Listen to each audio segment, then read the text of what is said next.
This Plusable Talks episode is made possible by Cherry Media, Eiffel, Dreamplay Media, Paco Luca, Moda Media.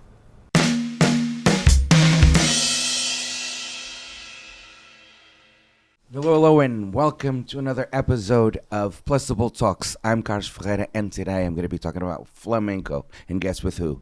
With flamenco flavor. I have Laura and David in the studio, and we're going to start with Laura, an amazing dancer, and you bring such a joy to the stage. First of all, welcome to Plusable Talks. Thank you so much. Thanks for having us. You guys do such a great job. Tell me a little bit. So you started in 2016. We formed the group Flamenco Flavor, but I have been dancing since I was a little girl, like 5 or 6 years old.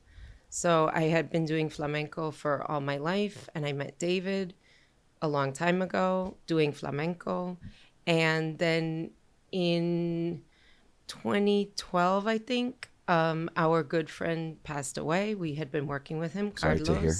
Thank you. And we had worked all around as freelance dancers and musicians doing flamenco, regular traditional flamenco.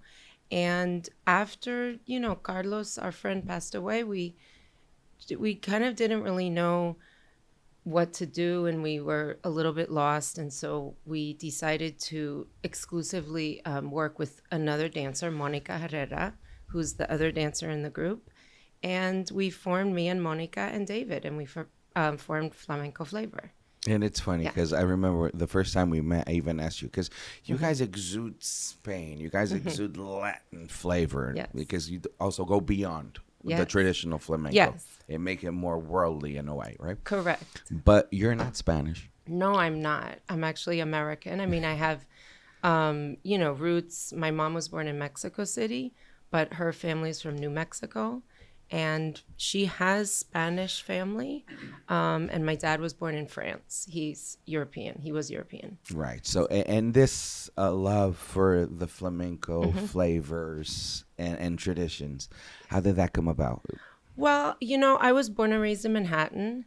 And so I've been listening to, salsa. I love salsa. I love urban music. And so I like to, we kind of know our audience here in, North Jersey and New York City. They like Latin music a lot, but they also like the traditional Spanish. So we decided to fuse it together, and we really have a good response. People like the traditional songs, but they like it with a little mix of, urban or salsa, or, Latin music. Mm-hmm. So, New Yorker girl. Yeah. You grew up in a melting pot? I did, yeah, definitely. And in Manhattan. You think that a lot of these influences also shaped the person you are today? Was it directly from your Mexican roots? You also have a Latin side? Yeah, I've always been drawn to, I started flamenco when I was really young. My mom took me to class. She actually took class as well. She brought me along, and I loved it, even before I could remember. So and then I've traveled to Spain. I've studied Spanish. I love the food. I love the culture. But I also love the Caribbean. I love that Latin American feel also. So I feel connected to it, definitely. And it's really impressive what you guys do. I mean, you're obviously quite iconic, very successful, and thank you. Totally earned it and deserve it all. Thank you. Because you really, really stepped the bar. When I just saw you guys yesterday, and every time I see you, I'm always like, wow, these guys are no joke. I mean, they really bring an actual amazing performance. Thank you. Because that there's musicians that are at that level, or dancers that are like, I would love to be doing, international tours. And I know you guys travel too, but or just playing for Cirque du Soleil or something like that. And when they do smaller gigs, they don't take them as seriously. But doesn't matter the size. You always bring such a level of commitment and work ethic, and just, it's always such a magical experience. Thank you. I'm a huge fan. Thank you very much. I'm glad you enjoy it. We enjoy it, and most of all, we really like being together. I mean, I'm married to David, the other, the singer and guitarist in the group. So, Good choice. He's an amazing guy. Thank you. I mean, we get along, by default, but Monica and myself are very good friends. In addition to working together, we like hanging out together. So it makes it easy, And specifically about the flamenco dance, it's a little bit a mixture of like tap dancing too. Yeah. With some these choreographies. Tell me a little bit about what goes into the flamenco dance and what makes it so special. Yeah, I mean, flamenco is really a melting pot of lots of different cultures.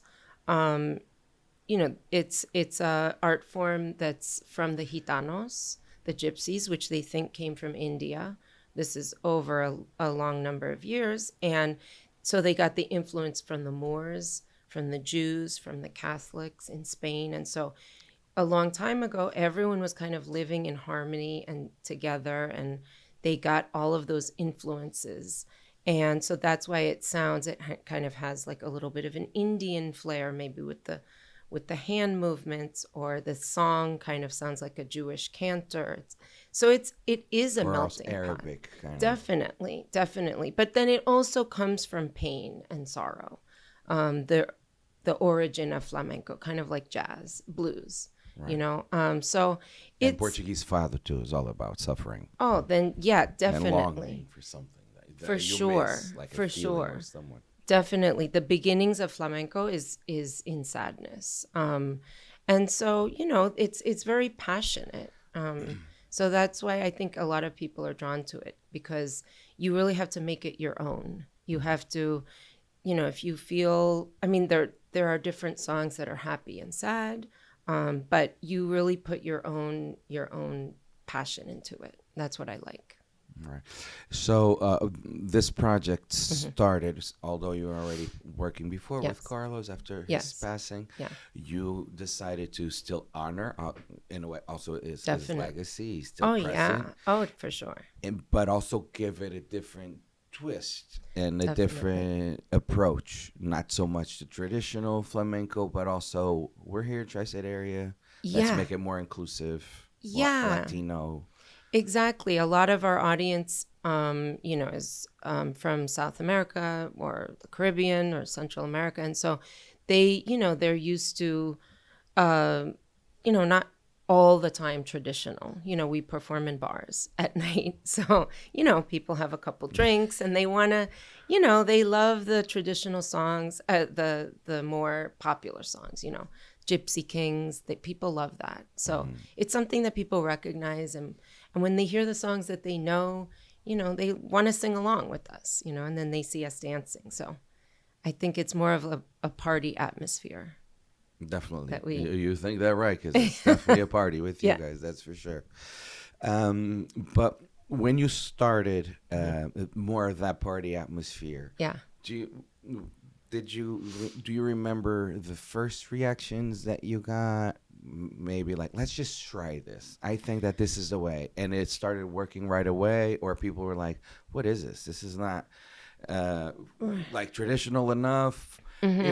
But it's different, and it's not necessarily merengue either. Like it's, right. Or it was just like an instant success. Well, in the beginning, after Carlos passed away, it was usually myself, David, and another musician. David would usually only sing. And then there would be a separate guitarist, because really for flamenco, traditional flamenco, you need a separate guitarist and a separate singer, and then a dancer. So I was always the only dancer, for these smaller shows at restaurants and bars. And I told David, I said, you know what? I think it would be great if, you do play and sing. Why don't you play and sing? And then we'll get another dancer. And I thought that the audience would really like to see two girls dancing, two dresses, and then we can make the choreography around that. So I was always kind of pushing for that. And he, eventually he just said, yeah, why don't we try it that way? He wasn't used to being the only musician. So I'm really glad he decided to, and we decided to do that, because I think the audience does enjoy seeing me and Monica together. It adds another layer, and then we can coordinate our costumes, and we can make choreography. Yeah, so it's definitely pretty impressive. So from the beginning, they really liked it. Yeah. And it works because David also plays the guitar really amazing. Exactly. So. Yeah, I was so fortunate that he could do 2 jobs in one, really, Right. And because we play in small venues that don't have room for more people. It would be great to have a bigger band, maybe for bigger shows in the future, but where we are, Casa de Paco, Tapas, the places that we play on a regular basis, it works that it's the 3 of us. Right. Definitely. Yeah. It does. But you normally work and play in New York, New Jersey? All around, mostly in New Jersey, but we do have things that pop up in New York. In April, we're going to be at a place called Nube Luz by Jose Andres. You're going to have a residency there every Tuesday. For the month of April. Yes. So we do have something coming up in New York City. It's a rooftop, right? It is the rooftop of the Ritz-Carlton. How cool is that? It seems, I'm really excited. It looks pretty fancy. Yeah, it is pretty fancy. Yeah. And with your presence, it's going to become way fancier. Exactly. With flamenco flavor, with bringing flamenco all that flavor. charm. Yes. Yeah, we're really looking forward to that. So from time to time we do shows in New York City or Philadelphia, and not just New Jersey. And how's the flamenco scene in general in this area? Is that a lot going on? Oh, yeah. There's a lot of people working, in New York, in Philadelphia, in New Jersey. There are a lot of other people, other wonderful artists for sure, and some people do other fusion things as well. It's, some people just do the traditional flamenco. There is quite a scene in New York. New York, LA, Miami, Chicago, definitely. Mm-hmm. In addition to the fusion and you being creative with it, you and the other dancer, Monica. Yeah, Monica. You're and even David, you guys also care a lot about your image. And mix the colors, and the outfits. Yeah. Where do you get that inspiration? And tell me a little bit of the story behind those outfits, because I'm pretty sure that that's also pretty. I know that at the end of the shows, people like to take pictures with you. Yeah, people love that. People love the outfits, and I actually started sewing in 2017, about 5 years ago. So you're the one who. I do. Yeah. I make most of the costumes that you see us performing. I make them. Wow. So that has been always since when I was a little kid. I liked to design the costume. So I would go to the garment district and I would buy the material, and then I would bring it to a seamstress and say, I want it like this. And, we would talk about it. But in 2017, my mom showed me how to sew, a basic seam. And I said, you know what?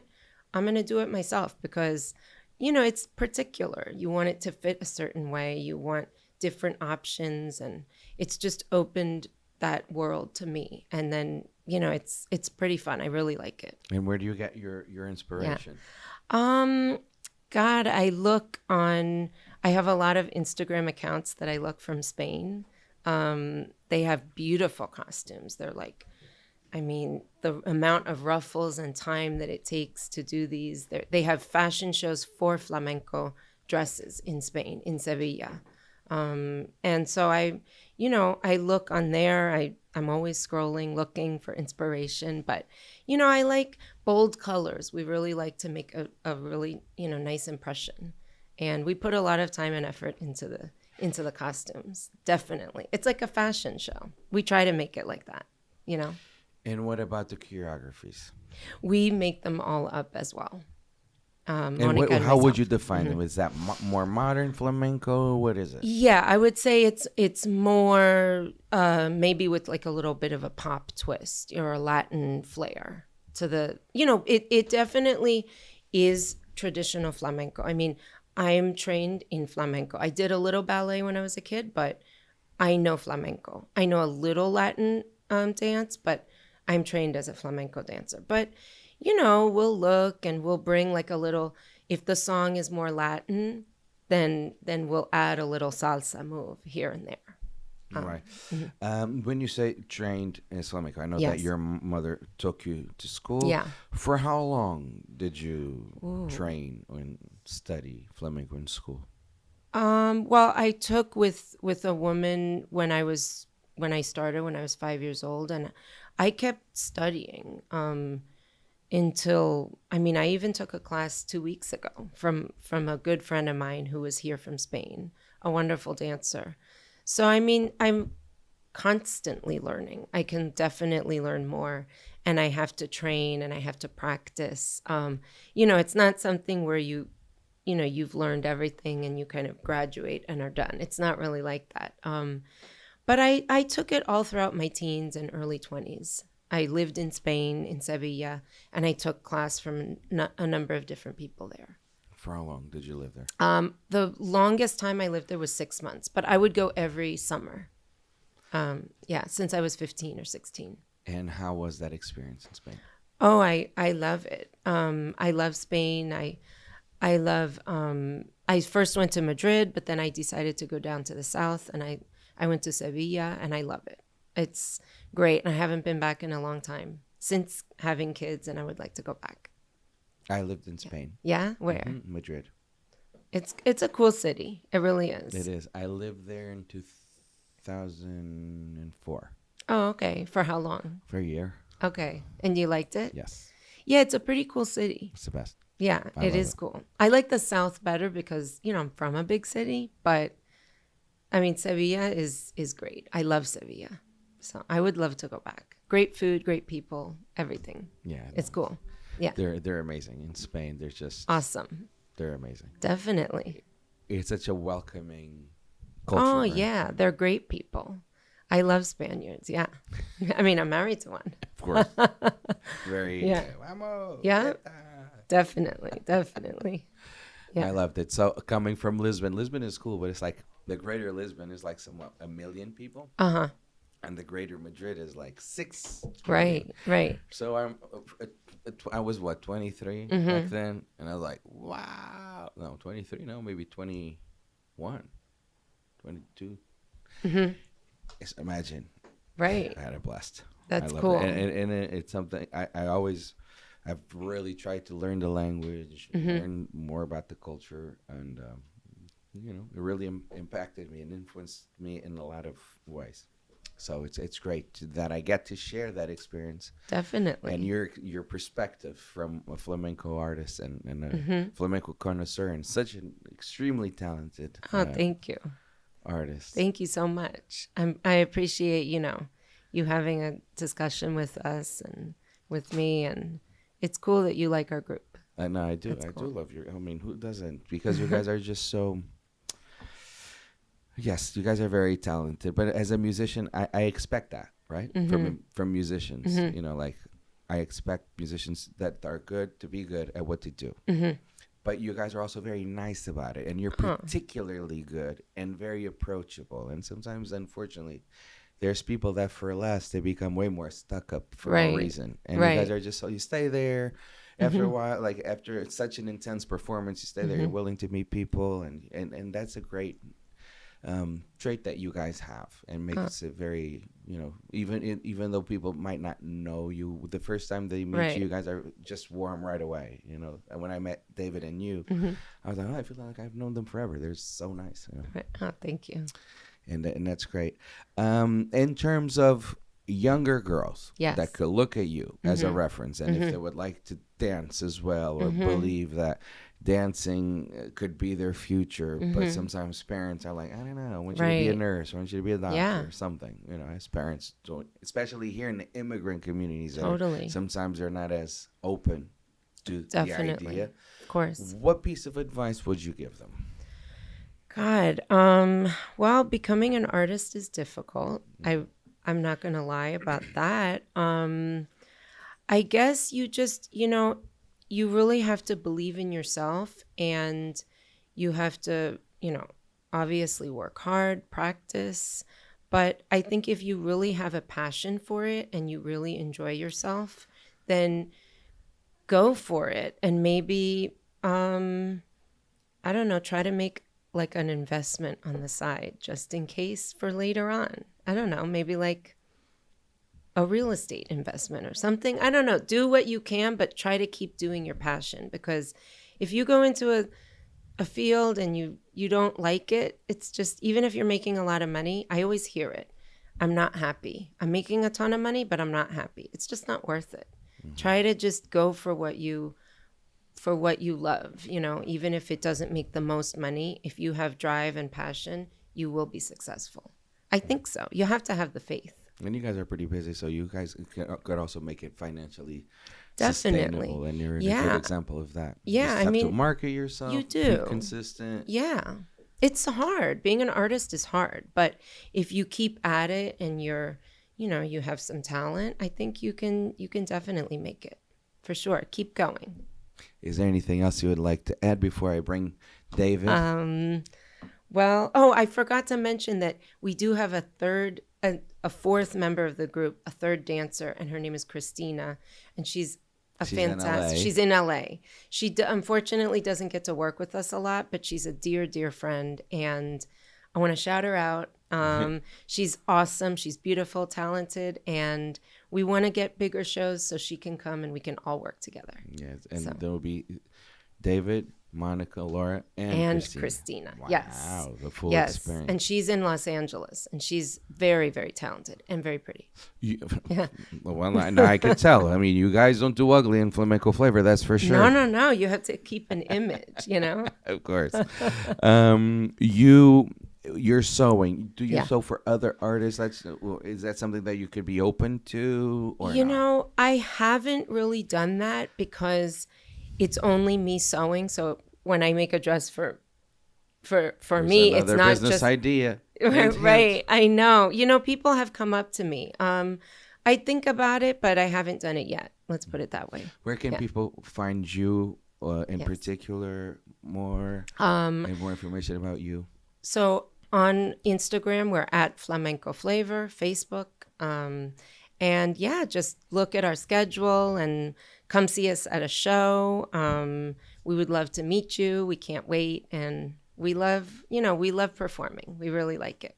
And it shows. Yeah. I wish you all the best. Thank you. Now, Thank you so much. Your husband, you're very welcome. David.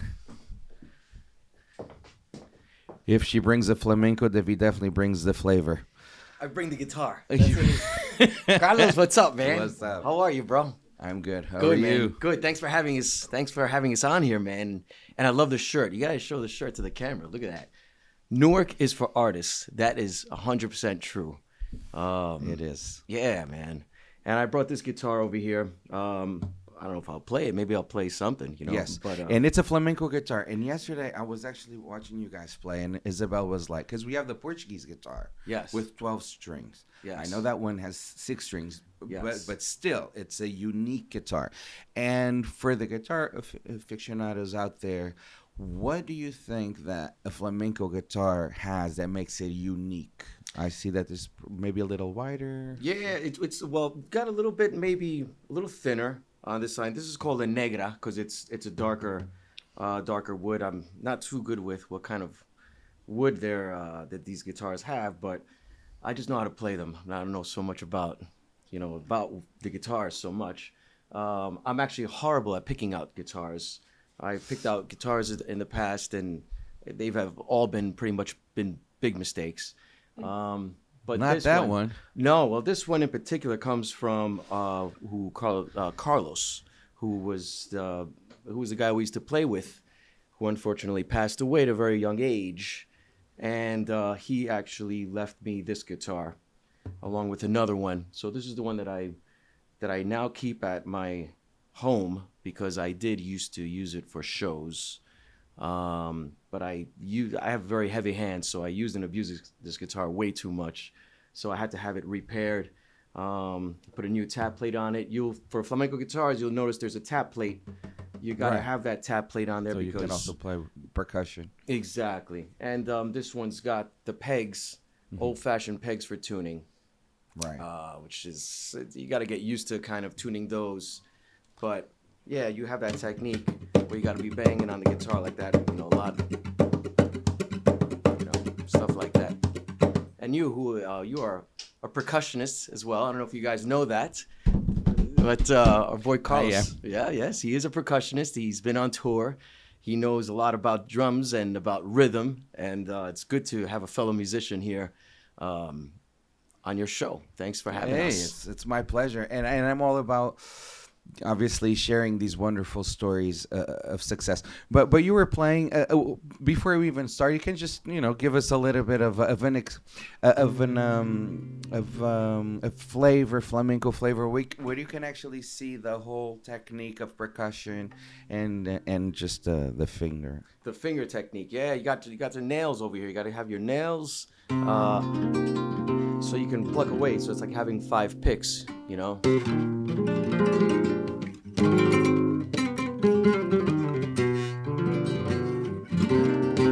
So on these shows, we do have a lot of upbeat, rhythmic kind of songs, a lot of sing-alongs that people enjoy to hear.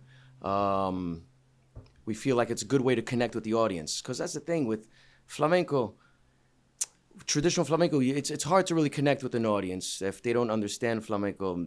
They're gonna like our energy, but the connection is a little rough. When you start singing things that people understand, the songs that they've heard ever since they were kids, like, oh my God, I've heard that since I was a kid. Oh my God, my grandmother used to sing that song. You know, I like to grab those old songs and bring them back, and you'll be surprised that some of these people that they show up to these shows, they're like, man, I can't believe you sang this song, and I just remember years ago I heard that song from, I don't know where it came from, and all of a sudden you just started singing it. And you know, that makes me happy. It makes me happy that we have some kind of connection and we give it our flavor, our flamenco flavor. Not gonna go really hardcore with the flamenco, but we'll give it that flavor of flamenco just to give it its thing, you know. But that's what we like to connect. We like to connect with the audience. And we meet a lot of new people, a lot of new friends like that, new fans, and these people, you know, they come back and back, and sometimes we wonder to ourselves, why are they coming back? But sometimes we do the same songs over and over again, but people they want to hear them again. They just want to hear them. They always ask, have you ever recorded anything? You come out with an album or something. I'm like, we're mostly about the live experience. And studios, but maybe something to consider. Yeah, it is. I've done some studio work in the past. I used to have a Spanish rock band back in the day. Like Maná kind of thing? It was called Manuel. It was it was called Manuel, and we. I'm Carlos Manuel. Oh, there you go, and I'm David Manuel. Oh, there you go. So there you go, we man. can come up with them Los Manueles. Los Manueles. Yeah, man. So. Yeah, we did our Spanish rock fusion thing, and we were going places. But this was when reggaeton was starting to kick in. Daddy Yankee was starting to do his thing. So that was a whole new. It was hard to compete with that. Yeah. It was. We were entering into a scene that we did not realize what else was coming. You know, there was a lot coming in there. So we did that for a bit, and that was fun. We had a sponsorship through Budweiser. We were on TV a bunch, doing a bunch of different interviews and everything, and I used to be very nervous in these interviews. But with you make things very comfortable. No, because the thing is, this is a conversation, and I really do respect everybody that I interview, because I understand that although I make it comfortable, it's still not a very comfortable setup when you have 3 cameras looking at you, and you're like, let me sound good, right? Yeah. Make sure that I don't, and the more you think, like, you know. Yeah. But I just want to make sure that obviously you have a comfortable setup, because you have such a beautiful story, and you're such an inspiration for so many. Thank you. Thank you. And I was talking to your lovely wife. You guys you always take every show so seriously. I never saw like a not amazing flamenco flavor show. And this is me, obviously, we're friends and friend, because I'm also your fan. Thank you. Thank you. And I never really saw a flamenco flavor show that wasn't just phenomenal.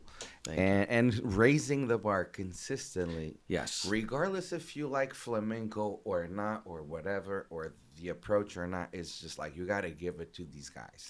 Yes. All the time. Yes. And I think that you're such a great example of that. You know, like you really honor and respect any crowd, any audience.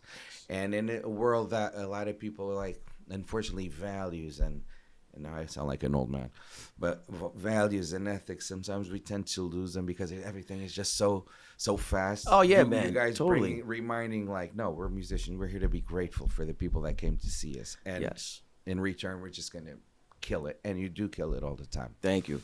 I learned in this business that we've been doing this now for, I've been at it for probably for about 25 years. I've been doing this. And starting off, I used to just show up with just a little amplifier, just try to bring the lightest thing I could possibly bring. And I didn't know much about microphones or anything. Just buy this whatever microphone and just plug and play. And as time went on, the equipment started getting a little bit bigger and bigger. And the professionalism started getting a little bit more and more. I started getting a little bit more involved in having clients, this and that. But we were freelance at that time. Before Carlos was passing, we were freelance. And so that means that you would show up to a show and you know that you're going to be performing with some other artists. So you wouldn't coordinate what you're going to wear so well. Like we wouldn't be calling each other up, yo, what are you wearing, this and that, or what's going on. You would just show up and just do your show. And just when you're done with your show, shake hands. I'll see you later in the next one. Bye. And then we'll probably meet up on a few days and probably do another show, maybe with another mixture of artists. And we got used to that. Did that for 20 years, easily just doing freelance work like that. But things changed after Carlos died. Things changed. And that's when we had to really step up to the plate, like saying, Carlos was somebody I loved to hang out with. I really liked it. We had a good bond together. And he's not around. There were other guys that I really admired as guitarists. But the connection, you got to have some kind of chemistry, some kind of a connection that you really want to be working with this person all the time. And I just found that it got to a point where I said, maybe I'll just do this myself. I have a connection with myself. I can do this. I just got to step up to the plate and just practice a little bit more, see if I can get now this rhythm. This whole idea that Laura has about having the dancers making the dresses, having this whole image, it started brewing up in my head. And I was like, this is something that maybe we could do something. Maybe we can create an image like this, and let's do these songs. My repertoire from there just got bigger and bigger. I started learning all these more Latin American tunes, boleros, old boleros. I started just mixing all that stuff in. And then our equipment started going from my audio gear, just started going from like that little amplifier. Now I have two speakers, like two 15-inch. Like I started carrying like these big speakers around. And then it didn't end there. Then I started doing lights. I said, for a show, you got to have lights. You got to light up the place. Light a spotlight, this, that. Then I did, for a couple of shows, smoke machines. So, got smoke machine in there and just things. It just started building up more and more. So now it's not so much for show anymore. Now it's a production. And we have a stage. Sometimes we got to bring in stages for these shows. So then I have a double platform stage. The shows are just getting bigger and bigger. So as the demand goes, you gotta show up looking sharp. You gotta look professional. You gotta be professional, because the people you're performing for, they deserve that respect. They deserve a good show, and they deserve a show that you're gonna want them to come back for the next one. Because if you start delivering shows that are just there when you're slacking, the energy's not there. It shows, and people just won't show up for the next one. It's like, you got to be consistent, but then you gotta keep on going more and more. It's a lot of work. Social media, you got to be on that all the time. We finished up our show last night. By the time I finally hit deep sleep, it must have been probably around 3:30 in the morning, because I'm up, doing social media, just getting ready, promoting for next show, getting things ready for the next. You always got to be preparing for the next show, and how you're gonna make that show better, and how you're gonna and it works, and people see the professionalism. That's one of the things that you have to learn, and You have a show today as well. Yes, we do later on tonight over in North Bergen called Tapas de España. We were last night over at Casa de Paco in Newark. Great place. Yeah, these places. And this place in Tapas, I've been there for the past 24 years. So 24 years in one spot in North Bergen. And that's my town, North Bergen. I was born and raised there. So I'm always constantly running into a lot of old family and friends that just come on by and someone tell me, I can't believe you're still here. After so many years, you're still here. It's like, dude, it just works. It works. This is something I grew up in this, and this is what I love to do. And I'm so happy that I'm able to still do this for you guys, and still, I love performing. And 24 years in one spot, you meet a lot of people along the way. And but one way that will help our audience and viewers understand why you can be 24 years in one spot is, in my opinion, you truly exude Spanish vibes. And when I spoke to you the first time, we also speak Spanish. And yes. You lived in Granada. You're from the South. Yes.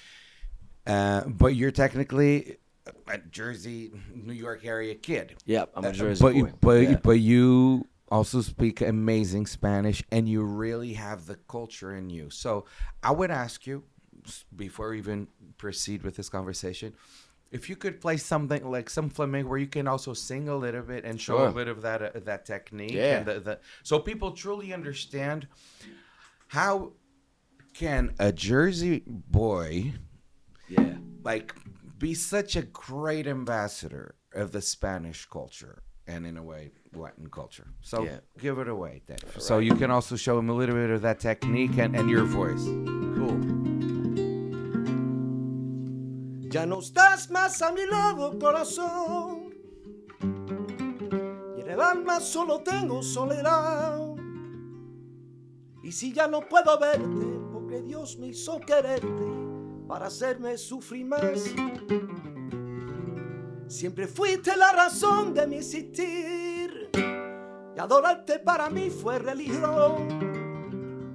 Y si ya no puedo verte, porque Dios me hizo quererte para hacerme sufrir más. I tend to forget words a lot, you know? But these things Well, you could have fooled me. Yeah. That's the one thing that my memory. I sometimes mix and match these things, you know. And sometimes we go a little bit more rhythmic.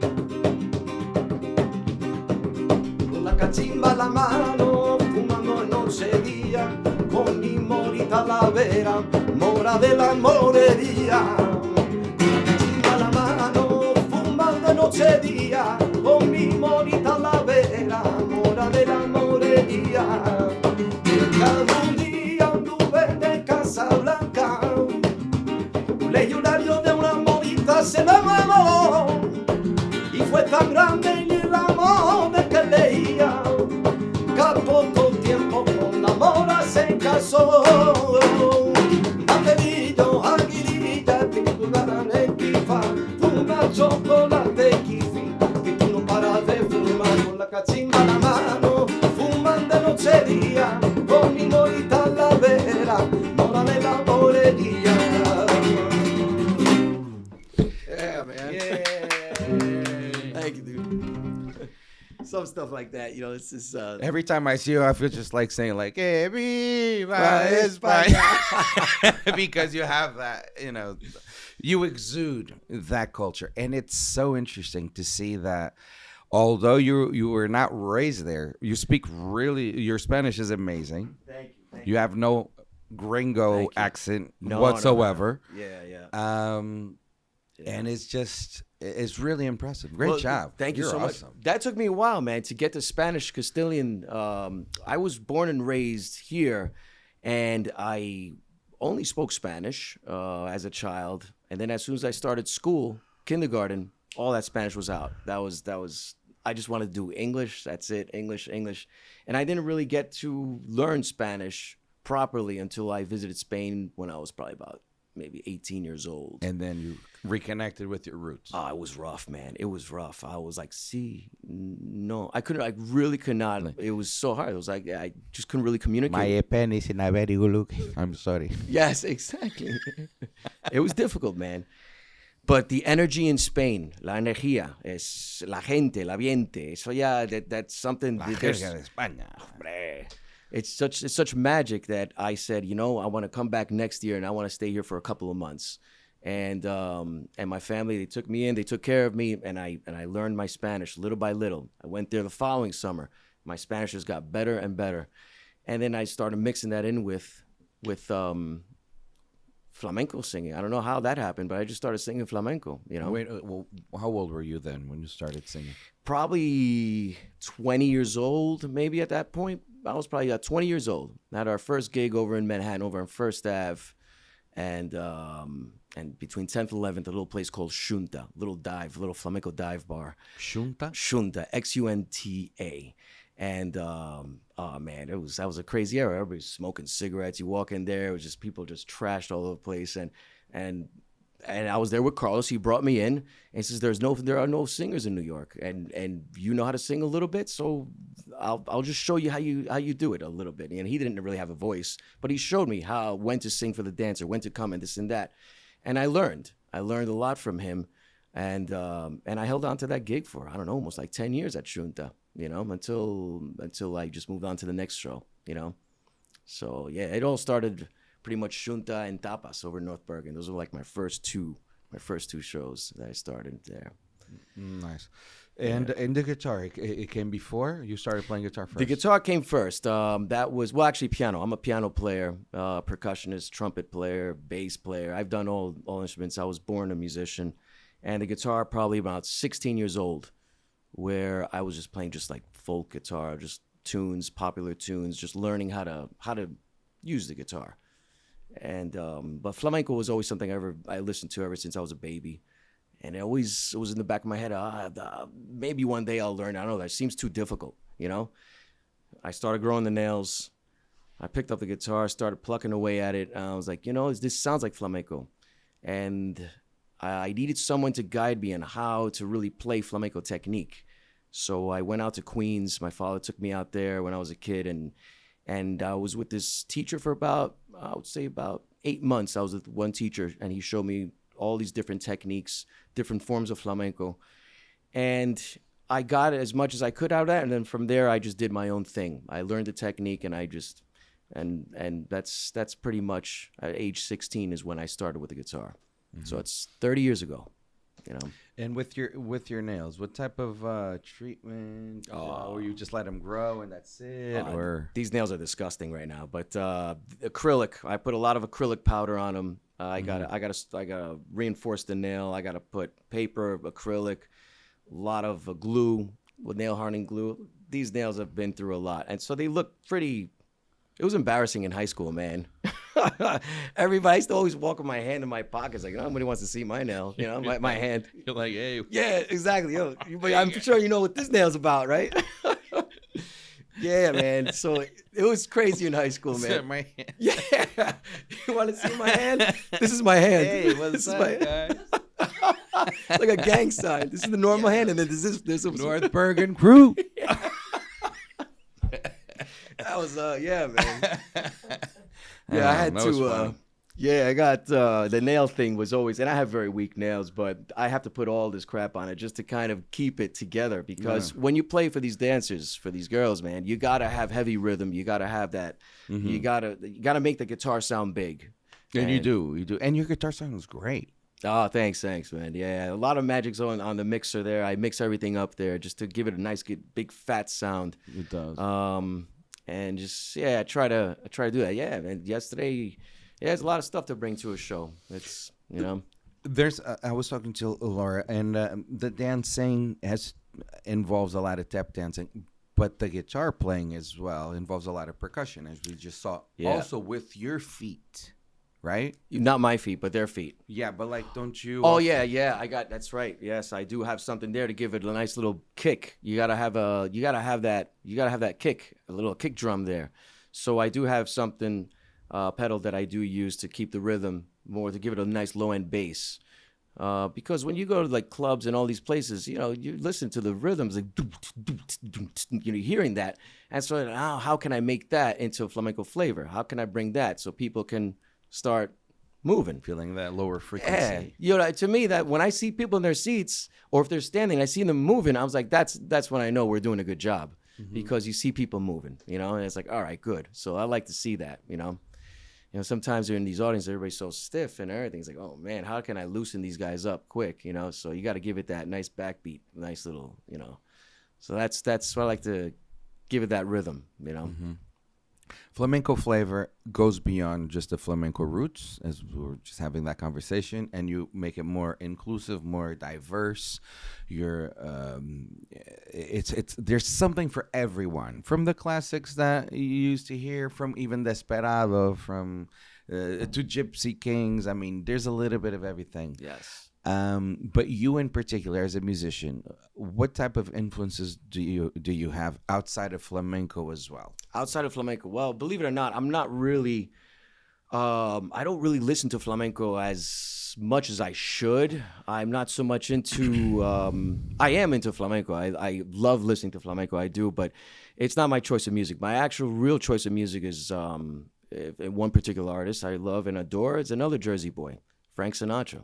And I've been a Sinatra fan ever since I was a kid, since like 13 years old. And when I first heard him, when I was around that age, 13, when I first heard him, I was like, I love that whole band sound. I love that swing. I love there was something about it. The charm. Show business, the way he would talk to the audience, the way he conducted himself on stage. I admire that so much about Sinatra. And every video I see of him, I try to bring a little bit of that into. You always looked super sharp. Always looking sharp. You got to always look sharp. And there's, people, that was that era, you know? And so we try to bring that class into. We hope we try, you know. We're not a classless group here, you know. Right. No, but yeah, we try to bring that classiness into what we do. And Sinatra, I always admired his charisma on stage, and just the sound, the timbre of his voice, the way he sang.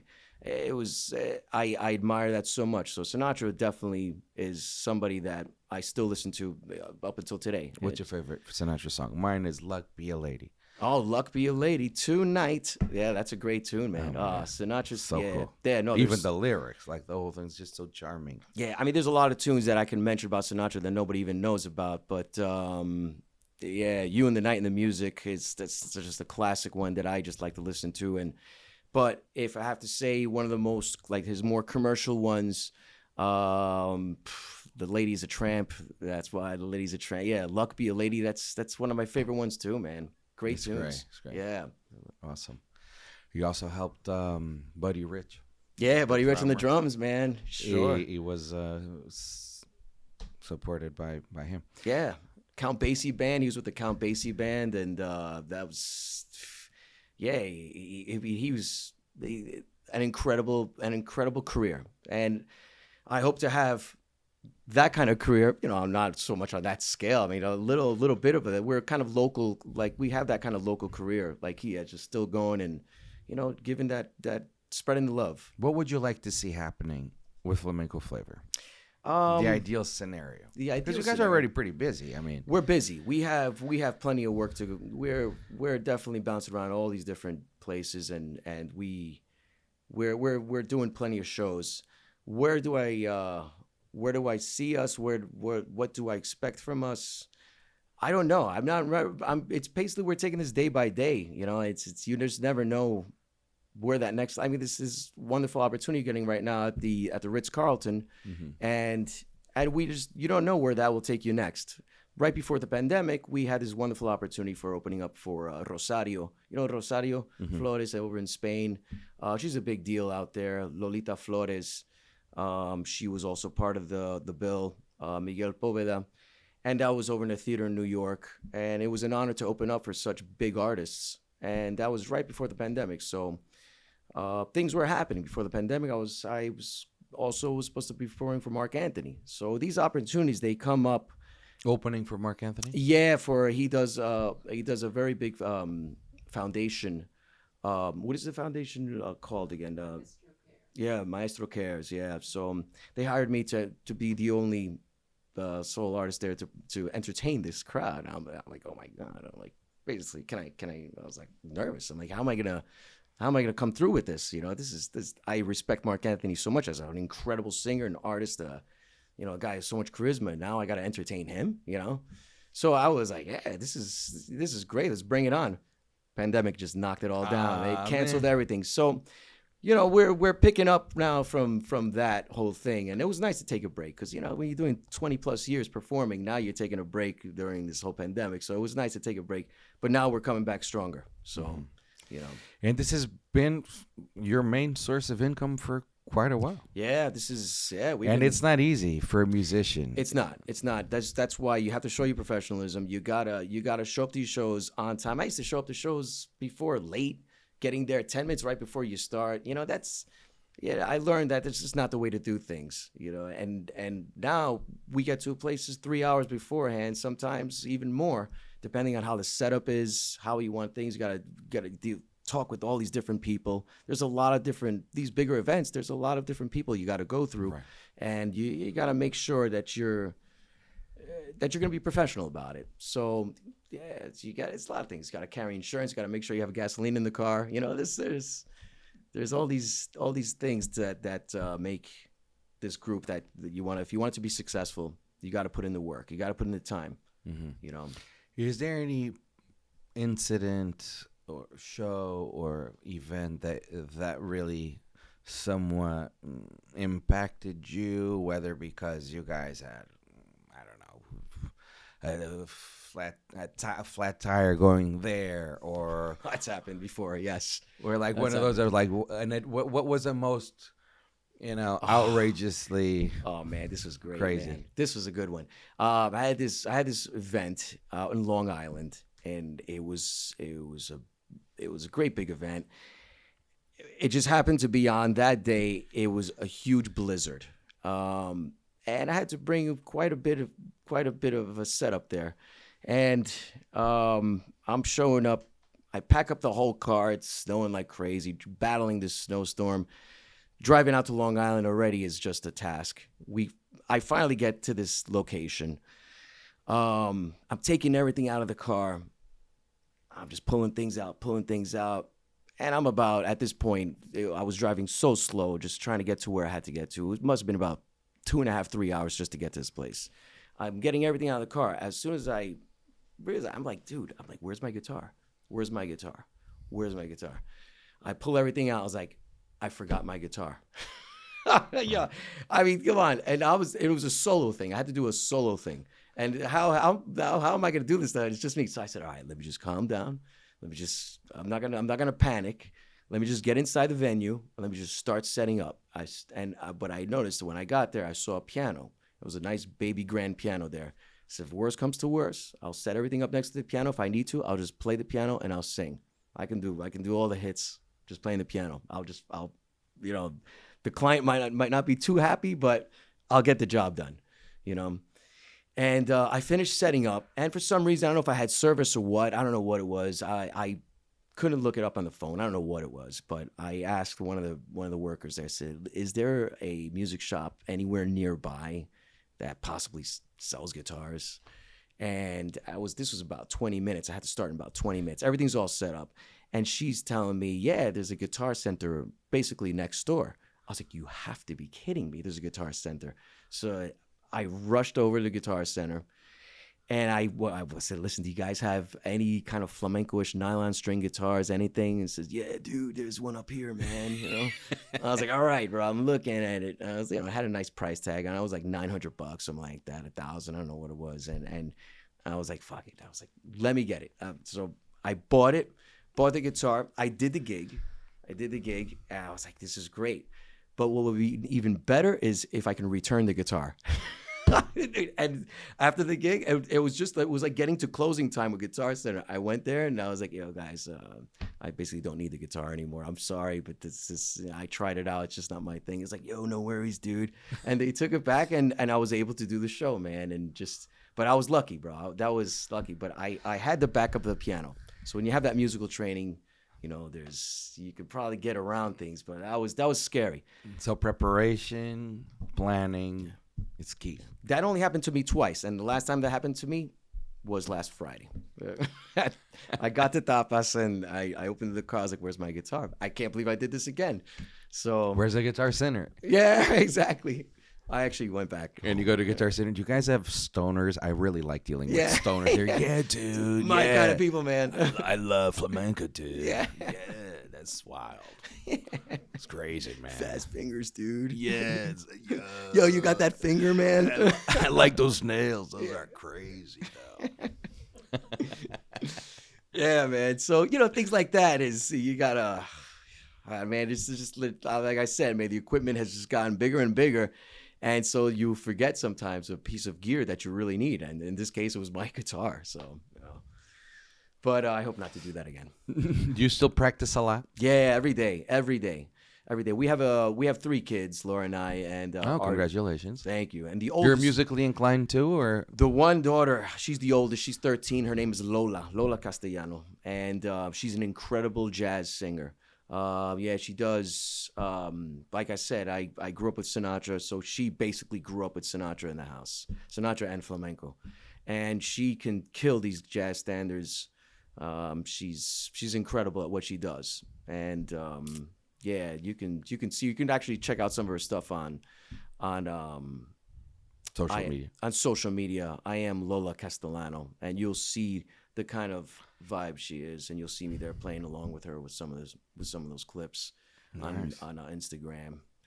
But yes, every day, man, every day practice is not even practice. For me, it's not practice. It's a form of meditation, relaxation. I mean, if I go on vacation without a guitar, I'm miserable. I need to have my guitar with me. Mm-hmm. My wife knows. I just no good without it, So yeah, it's every day. Every day, time just passes by, and I'm just there. I could be hours on the guitar. Have you performed in Spain? In Spain, no, I haven't. I haven't done Spain. I've done all around the world, different parts of the world, but I haven't done Spain. I'll leave the flamenco to the Spaniards. Flamenco flavor is for here. No, but it's different, Like it's different. It's one of those things I like. Not everybody has to like the too traditional. I get a lot of people come up to a show. It's like, we saw a show out in Spain, and you guys are so much better. It's like, I don't want to say that the artists that are out in Spain, these guys are incredible artists. These guys, but they do pure flamenco, and there's that connect. It's hard to connect to an audience when you're doing pure flamenco. We do the flavor of flamenco. There's a flavor in there. We don't give the audience a full flamenco show. We give that flavor of it, and we're able to connect to the audience more like that. So I like more of the connection with the audience than just being on stage and expressing my art form and not really giving a crap about what's beyond the spotlight. Right. For me, I want to know what's in the crowd. I actually want to meet the people. We're people friendly. We don't bite. No. Unless people really ask nicely. Yes. But you guys do a great job. Thank you. What can your audience expect from you? Where can they find more about you? Cool. So, Instagram at Flamenco Flavor. That is where you're going to get updated shows. If you want to dig more into the future, go to our website, which is flamencoflavor.com, and you will see all the shows that we have coming for the next few months, because we post in advance. We have other stuff planned for October, November, December. We don't post those yet. We have plenty of bookings. Pretty much Instagram, Facebook at Flamenco Flavor is where you're going to get all the updated information. And the best way to book you. And the best way to book us is you can DM us, and that's probably the best way. DM us, message us through there, and that's the easiest way. And we can talk, Perfect. And yeah, this is cool. And these guys are definitely not cool, but the best. David, we have 5 minutes left, and I would ask you to play one more song. Yeah. So we leave this wonderful interview and embrace this lovely Friday with some flamenco flavors. Maybe maybe Laura, you want to do little palmitas, little palmas for me. That's a nice little tune that we can get this flavor going. Any good recommendations?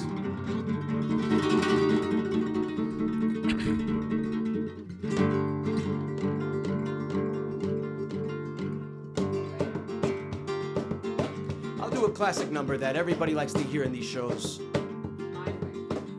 Oh yeah, that's a good one. We'll do the Sinatra tune. Yo sé que no vendrás, por eso ya tanto lo olvido. Deja, fue el amor, tanto mejor, ay, como mío. Deja y la vive, ay, de este mundo de tristeza. Deja y la vive a mi manera. Yo quiero ser, hay nada más, prefiero huir y recordar. Un buen amor, tanto mejor. Quisiera olvidar un momento. Quisiera vivir, hay nada más. A mi manera.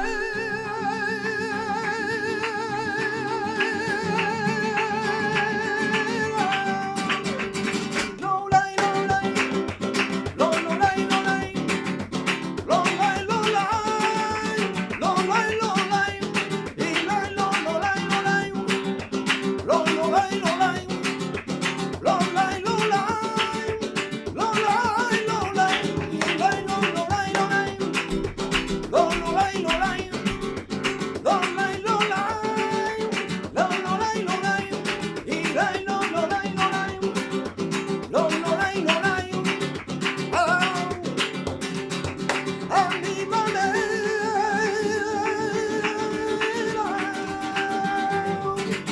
Vamos allá. ¡Ole!